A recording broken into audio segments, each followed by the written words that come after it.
hello, kamusta po kayo?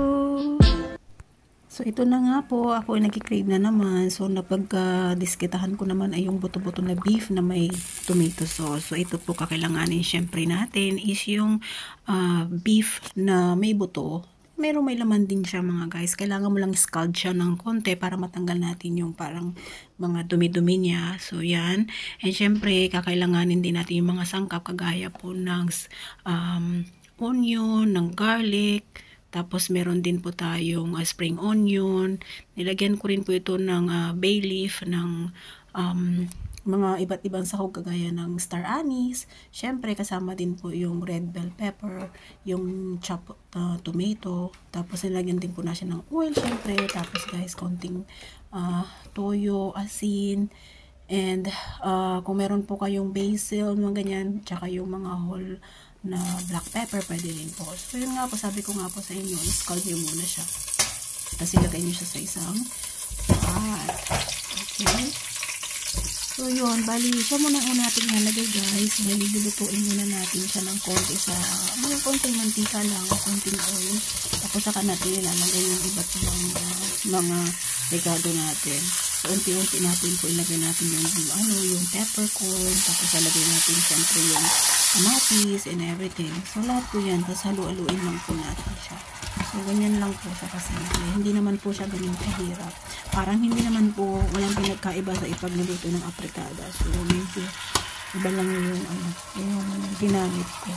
So, yan. Lutuin lang po natin. Kailangan po kasi ma-absorb po kasi ng meat yung yung pinak natin na tomato. Tapos yan, nalagyan natin yung ating mga onion. Syempre, lulutuin po natin. So, pag okay na siya mga guys, nalagyan na lang po natin yung tomato sauce natin. Or kahit tomato paste, pwede din po siya. Basta, ang importante lang po, ang una nyong gagawin bago nyo siya lalagyan ng kahit na anong water or liquid, importante po sa lahat is, ayaan pong ma-absorb nung buto-buto or nung beef ninyo. Kahit meat ang gamitin lang ninyo, hindi naman po buto-buto yung mga ingredients na nilagay natin. So, nilagyan ko rin po siya ng spring onion, tsaka ng coriander. So, para po, magkaroon po siya ng aroma. So, kakaiba yung maging lasa niya. So, yun nga po guys. Hayaan lang po natin siya. Tapos, lalagyan natin siya ng tubig. So, yun. Pagkalagay po natin ng tubig, hayaan natin kumulo ito sa loob po ng 2 oras. Hanggang po maging thicken na po yung kanyang sabaw. Yan. Tapos pag okay na po siya at nakita nyo na malambot na po yung ating buto-buto, so kailangan na lang po nating ilagay yung ating bell pepper. Pwede po kayong maglagay ng iba't ibang kulay ng bell pepper. Pwede rin yung namang i-omit. So last part na po nyo isa lalagay para po hindi naman uma-overcook ng todo-todo yung bell pepper natin.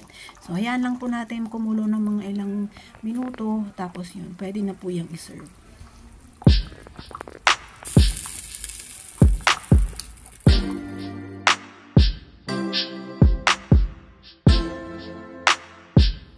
So, bago lang po natin siya i-serve, lagyan lang po natin ng garnish, kagaya po ng it's either spring onion or lagyan nyo lang po siya ng coriander. Yun na, solve na po ang ating pagki-crave, diba?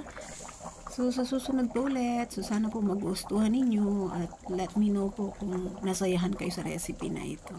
Ciao!